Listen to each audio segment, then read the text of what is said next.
Now we're going to go to the East Coast, right across the country to St. John's, Newfoundland, to speak with Josh Cow. He lives in Ajax, but he's out east. He attends Memorial University, the Marine Institute. We'll find out about that. He's 19 years old, and I better say this carefully. So listen carefully. He knows what to do with a rifle. And I'm talking about sport shooting. And he's joining us right now. Josh, good morning. Hi. How you doing? Not too bad at all. Talk to us about your sport and this misconception that's going on out there. All right. Well, I'm a target shooter. Have been for quite a number of years now. The biggest misconception is most likely everybody hears rifles or any type of handgun or something like that or anything, and they automatically assume, it's dangerous. People are going to get hurt.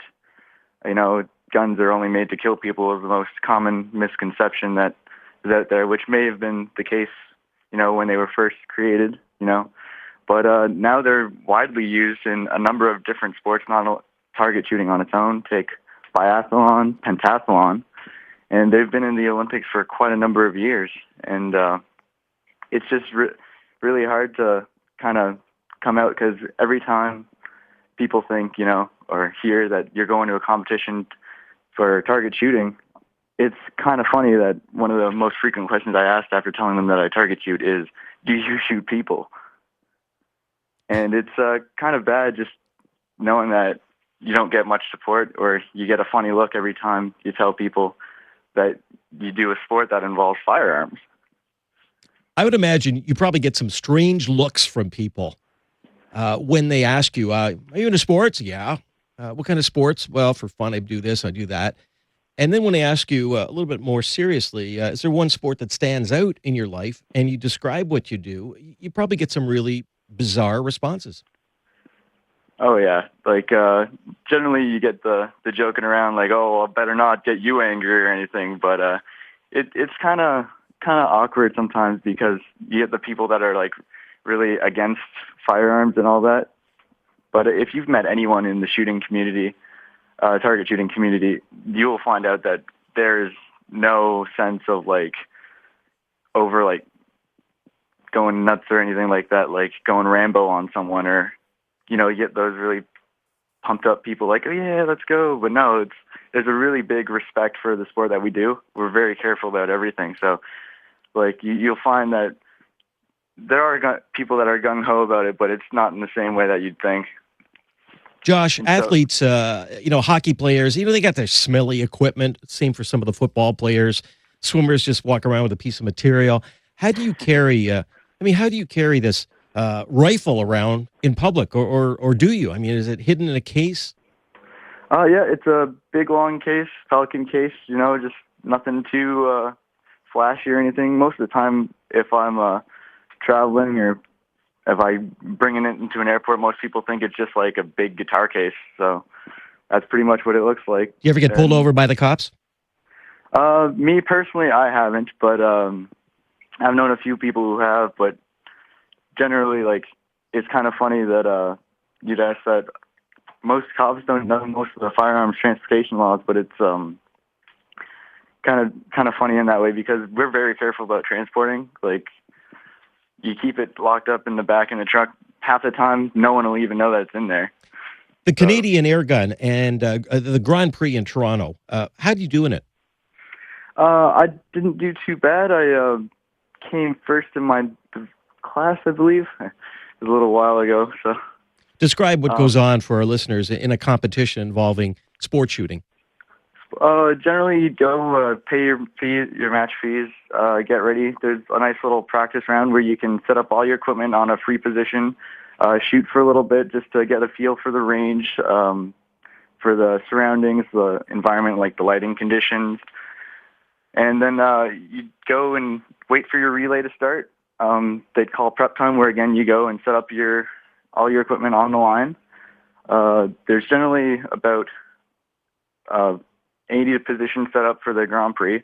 So you'll have a bunch of people to your left and right.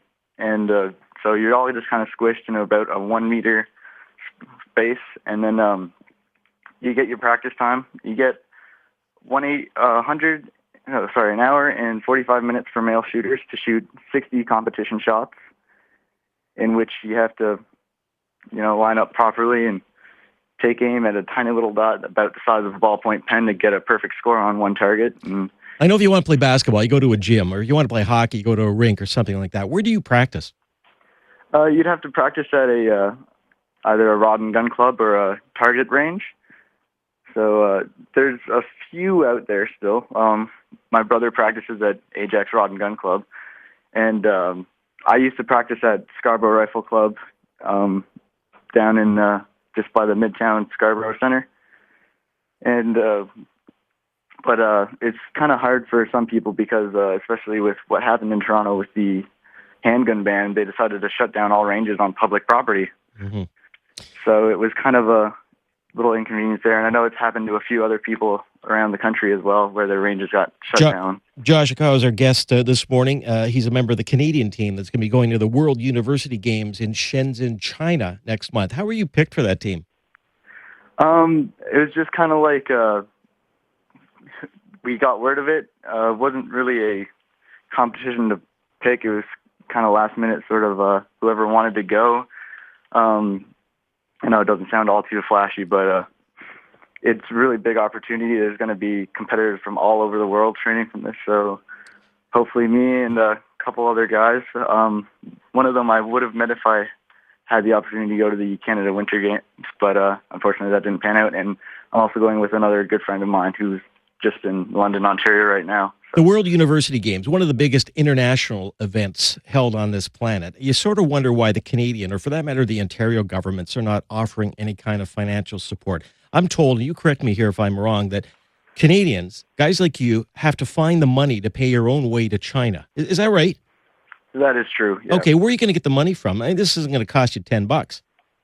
No, it's not, unfortunately, but kind of just saving up from work, pulling off some fundraisers that like my mom is doing today for helping me out. She's taking a bunch of people down to the Casino Ramos, I believe, or Ajax slots. I can't remember which, but very big thanks to her for doing stuff like this, as well as all the people who are helping me out.